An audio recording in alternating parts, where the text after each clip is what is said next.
G'day kids, Briggesy here on the coffee run today. I'm joined with Craig Starcevich. How are you, mate? Good, mate. Excellent. Just a little bit about yourself, mate. What have you been doing lately? You know, what's your life entail, your working life? What do you do? I've had 4 months holiday, mate. Just have you? Sitting back at Hamilton Island doing not much. Is that right? No, we've been pretty busy. The back end of the year is where we have all our talent carnivals for the next wave of female footballers coming through. Yep. So 14s and 17s have been taking up most of our time. And in there we've had AFLW draft and other bits and pieces, getting our Lions team ready for the summer. So it's been a pretty hectic last couple of months. Fair bit of talent coming through with the 17s. Yeah, there is. The pleasing bit is it looks like there's a whole lot of new players coming from other sports. So yeah. The profile of AFLW hopefully has helped with that. Plus our schools cup competition's going gangbusters for girls. So we're getting a really good influx now of high quality athletes in their high school years starting to take up AFL, which is terrific for us. Yeah, awesome. Now I know Brisbane Lions runner-up in the AFLW competition this year. I guess not many people really saw Brisbane as a bit of a threat. Obviously you would have had different thoughts on that, but where to 2018? Yeah, we were confident within our own sort of four walls last summer that we had a group that could compete. Yeah. We weren't too sure whether that meant middle of the list or high up. Yeah. So it's nice to know that we're able to finish pretty highly. However, when you go back and have a look at our results, we weren't absolutely dominating games of footy either. We only had the one game where we had a convincing win. We had a draw in there as well. Yeah. So when you look at a few of those, it's a really tight competition, which is full credit to the AFL setting it up that way in the first place. Don't expect it to be too much different this year, Briggsy. No. Yep. Hopefully we've improved. I think the people we've just drafted are definitely going to take us forward. However, every other club's in the same boat. People have improved their lists right across, and I think that's probably something that the outside is looking for. Just how far can we take this competition in terms of its quality skill and quality preparation, great athletes, good product to watch. All of that stuff's a bit of a challenge for all of us. For sure. Now, you played at East Perth. Yep. You were Mighty Royals. drafted to Collingwood there, played quite most of your career at Collingwood. Then went across to the Brisbane Bears. After your playing career, you went into high performance coaching. So you did various clubs there as well, and even did a stint at Queensland Raw. Is that correct? Yeah, with the soccer. That was for that time. I'd been around footy clubs for 20 plus years at that point. So a bit of a breath of fresh air, really, to go to another sport and see how they do it. And fortunately, at Brisbane Raw at the time, we had a pretty good team. A lot of them gone on and played for the Socceroos at some point. So. And a lot of them had a really good AFL knowledge and really followed teams really closely. Matty Mackay, a big Brisbane Lions fan, and I remember Sasha Ognovsky was a big Geelong fan, and Massimo Madoka, a big Carlton fan. Yeah, okay. So we had a lot of coverage there of guys that knew a fair bit about footy. Yep. And we did all our pre-season in the footy season. So that was good. I really enjoyed it and got an appreciation of what their game's all about, and still follow their careers closely. Now, obviously, a lot of that coaching was around the male space, all male teams and so on. Yep. Now, what drove you actually to start getting into the female space, the high performance with AFL Queensland first of all, and then the Brisbane Lions coach? It was something that was pretty fresh and new and didn't have a lot of talent rigor around it. I guess that was 4 or 5 years ago, and I guess it's where it was in its evolution. Female footy, it wasn't really ready to be have a whole lot of resources committed to it, and I've probably timed it quite well that we've come in and we've had support from head office and support from our own office in terms of how much support we put around high performance pathways with female footy. So the attraction was blank canvas, make an impact, all those sorts of things. So and found the players really receptive. Have been really appreciative that people are putting some time and effort into them. and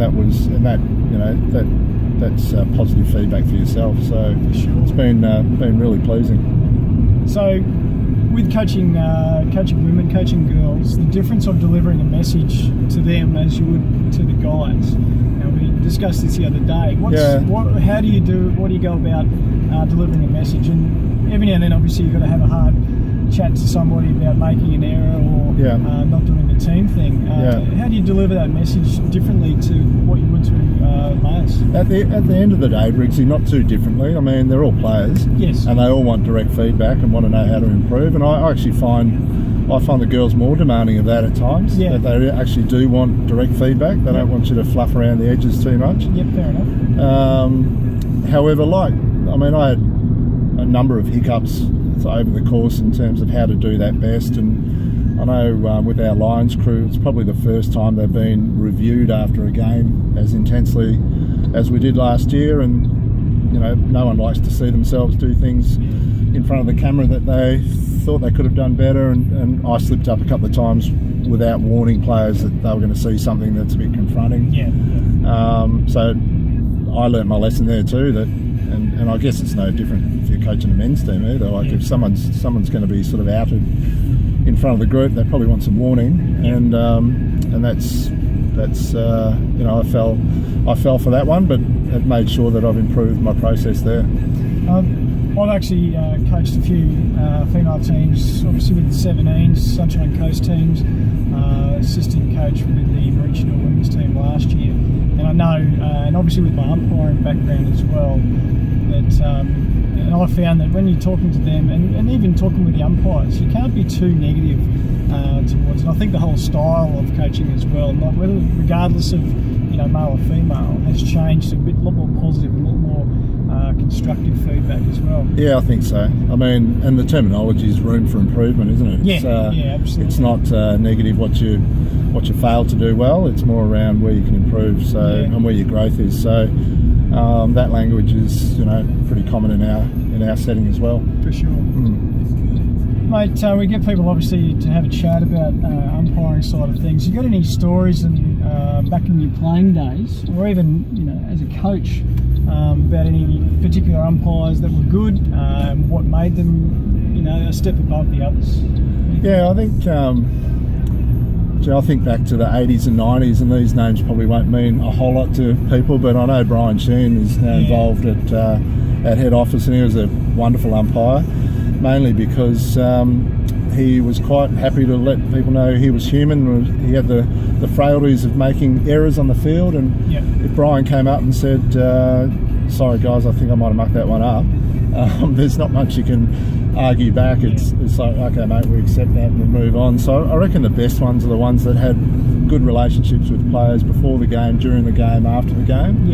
And that's an era too where we used to catch up with the opposition and umpires after the game, which is something that's lost to footy in the modern era, I guess. So, and you're talking top level, that is. Yeah, we're talking AFL games where we used to, particularly Waverley, VFL Park at Waverley, which is now Hawthorn's home ground, obviously. When we had big games out there, both teams would get together in an aftermatch environment with the umpires and have a good light-hearted chat about what went on that day, but regardless of what event it was, a final or a home and away game. So sort of miss those times, really, where you could interact that way. It's probably a bit of feedback, I think, even our community guys have received over recent times about after the game, a lot of people tend to just pack up, see you later, I'm done. And I agree, it needs to come back. People still, you as a coach, go out before the game, say good day. That definitely helps. That interaction before the game, just to talk to the umpires about different themes of what's going on, and I know even in AFLW we've had some games where big crowds have shown up and everyone's on edge. The players, the coaches, the umpires. Oh, absolutely. It was actually, that's probably what caught everyone out last year. We didn't realise that we would have games regularly getting played in front of crowds of 5,000 and 10,000, and I sort of felt for some of the young development umpires coming in for the first time, having an umpire in front of a really vocal Adelaide crowd at Norwood, you know, where there's 12,000 people watching top two teams go for it. So, but by and large, the ones we had in AFLW were terrific. Everyone's. Hey, Stas, I know I normally don't go get a coffee on the coffee run, but thank you very much for joining me, mate. I appreciate your time. No worries, Briggsy. Cheers, mate.